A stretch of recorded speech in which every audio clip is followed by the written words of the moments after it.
Welcome back to the Stephen A. Smith Show right here over the digital airwaves of YouTube.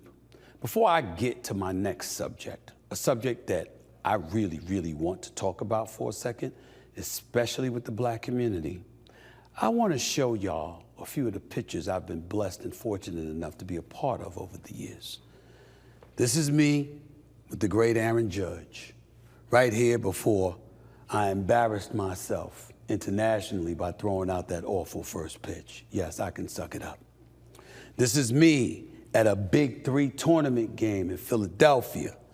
The one and only LL Cool J to my right.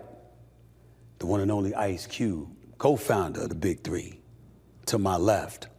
Right here, the great Denzel Washington and yours truly. When we went out to an event together and we hung out one evening. Still love that brother, greatest actor I've ever known. Me with the great LeBron James, the basketball court before a Lakers game. My man Snoop Dogg at a game. I think this one was in Golden State. Me with the great Aaron Rodgers. He is a bad man. This was at a Warriors game during the NBA Finals. You see the one and only Floyd Money Mayweather behind me. But all of these pictures that I've taken throughout the years, one of, if not one of the greatest photos I've ever taken was this right here.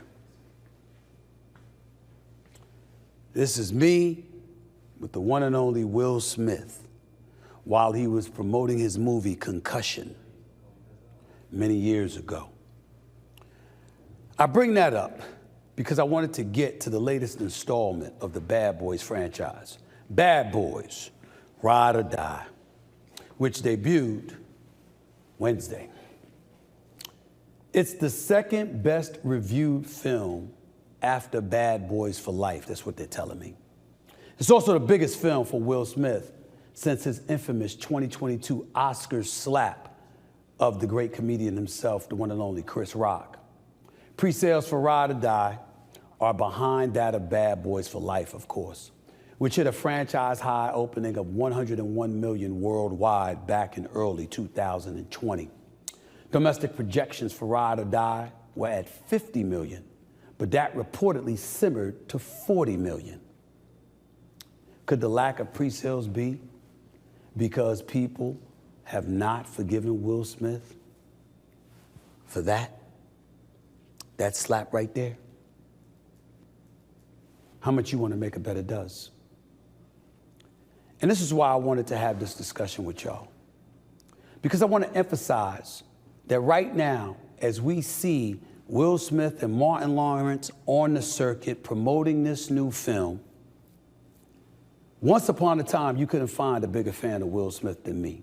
Martin Lawrence, you can't find a bigger fan of Martin Lawrence than me. Ladies and gentlemen, in all likelihood, I'm going to go see Bad Boys, Ride or Die. Because I'm such a huge Martin Lawrence fan. And believe it or not, I still will never stop being a Will Smith fan. I'm not surprised at all that pre-sales have simmered. It wouldn't surprise me at all if it ultimately plummeted once all is said and done. And you know why I feel that way, ladies and gentlemen? Because I think that I'm speaking not for everybody, not for most, but at the very least millions of people out there when I say what I'm about to say. I'm not nearly as interested as seeing Will Smith in the movies than I am of seeing him doing an actual sit-down interview with somebody to explain why he did what he did. Now, I want to emphasize this. Will Smith apologized just days after that infamous slap on March 27th, 2022 at the Oscars in writing. Then he went on his social media platform, I believe it was Instagram, 4 months later, at which time he apologized again to Chris Rock, articulated that he reached out to Chris Rock's people and was told that Chris Rock wasn't ready to sit down with him. That's not what he wanted to do.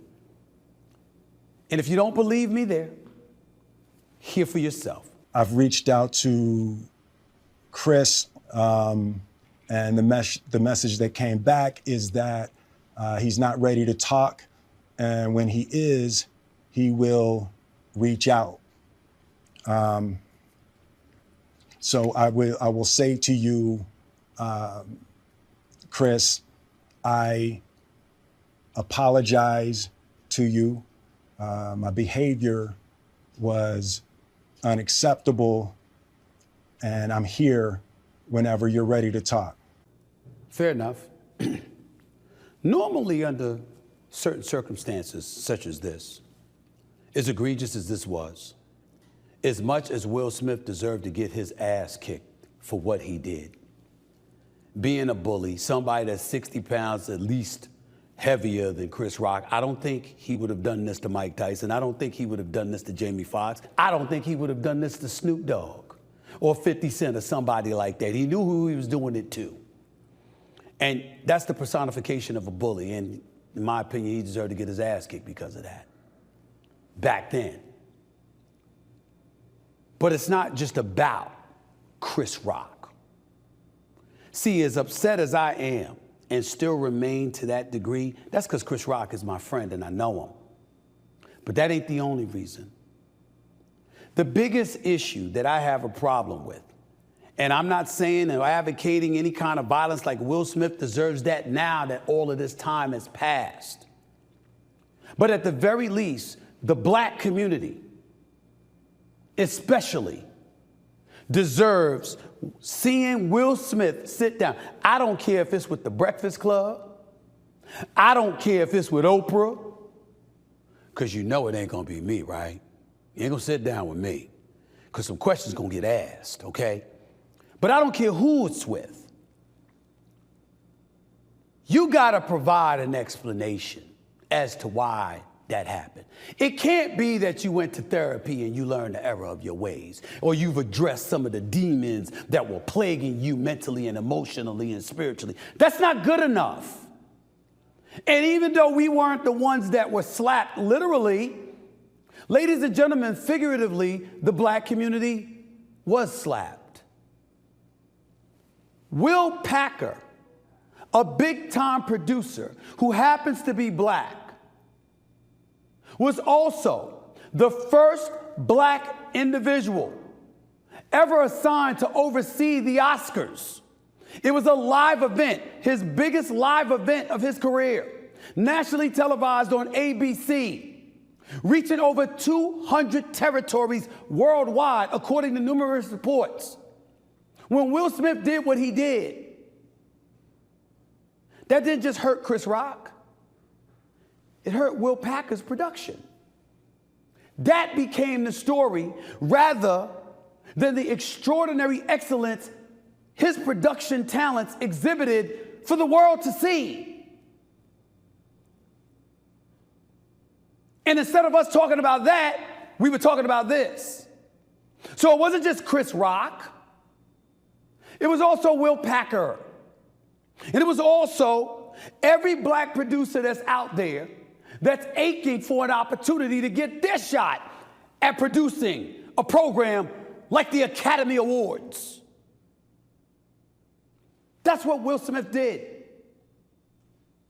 Thereafter, did you see the movie Emancipation? Will Smith was sensational. Will Smith could have won an Oscar for that. Who is standing next to Will Smith? That's a black director. That's a black producer. His name is Antoine Fuqua, one of the best in the world. You ever see Olympus Has Fallen? You ever see Training Day? You ever seen Antoine Fisher? You ever seen the Equalizer movies with Denzel Washington? I can't even tell y'all about the movie that's coming out on Michael Jackson. Oh, my Lord. That's Antoine Fuqua, one of the best on the planet. He might have won an Oscar, but Will Smith did what he did. And that movie came out on, I believe it was on Apple. the next year or so. Residue from the infamous slap still permeating through in the minds, hearts, and souls of so many people in Hollywood, but especially the black community. Black excellence. It's all over the place, ladies and gentlemen. Black folks don't play. In front of the camera, behind the camera. Producers, directors, writers. Talent everywhere. All over the place. It was on the verge of getting exponentially more noticed. And then Will Smith did that. And all of a sudden, that became something that was attached to so many instead of their excellence. Antoine Fuqua is incredible. Will Packer is incredible. The staffs they have working for them that they've assembled are incredible. Will Smith thought about none of that when he did what he did. He didn't think about the fact that Denzel Washington was just a few feet away from him and had to talk to him and get him calmed down because he was screaming, "Keep my wife's name out your effing mouth." Tyler Perry was right there. Black excellence all over the place. Either indirectly connected, directly connected, or inevitably attached and tarnished by Will Smith's actions. When we use the word forgivable or forgiveness, that's for Chris Rock to deal with. It's his call. He could have had the man arrested that night and insisted to the LAPD that that not be the case. Could have pressed charges thereafter and insisted on not doing that to Will Smith, not making the incident any bigger than what it was. Yes, he came out with his own flick for next fix, got about $20 million for it. After tax, he probably walked home with about $6 million. But Chris Rock is damaged. In the day and age of mental illness, or traumatic incidences that affects one's mind and psyche and what have you, yeah, you might see him at Knicks games. Yeah, you might see him still going about the business of performing on tour or doing his job or handling his business. Chris Rock will never get over that. Ever. Will Smith apologized. I'm not saying he even has to apologize. I'm saying that while I watch him and Martin Lawrence promoting this movie, and I'm quite sure the reason he hasn't addressed it is because the studios don't want him to, and there's an obligation that you have with them, all fair, I get it.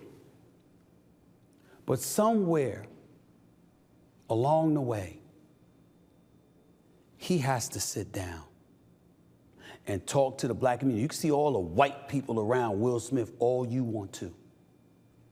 Black folks have loved and revered this man for decades.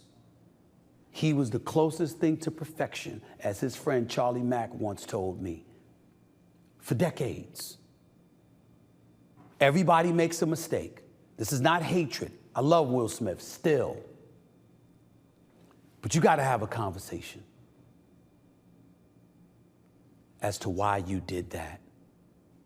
And when you're apologizing, and when you're getting emotional, and when you're thinking about all the lives or the people that you've affected, it's primarily us as black people who have loved and supported you and watched you go on an international stage and slap one of us in the face and tarnished an historic event for one of the great black producers of modern times in Will Packer, possibly costing yourself and Antoine Fuqua an Oscar for emancipation along the way. I'm not going to say what you did to the comedic community. Hell, Jim Carrey spoke about that along with various others. We know you wouldn't have smacked Ricky Gervais, Bill Maher,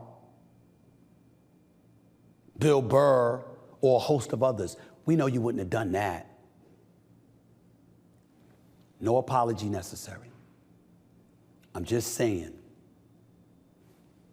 a lot of folks ain't get over that. A lot of folks find it hard to just go to the movies to watch you.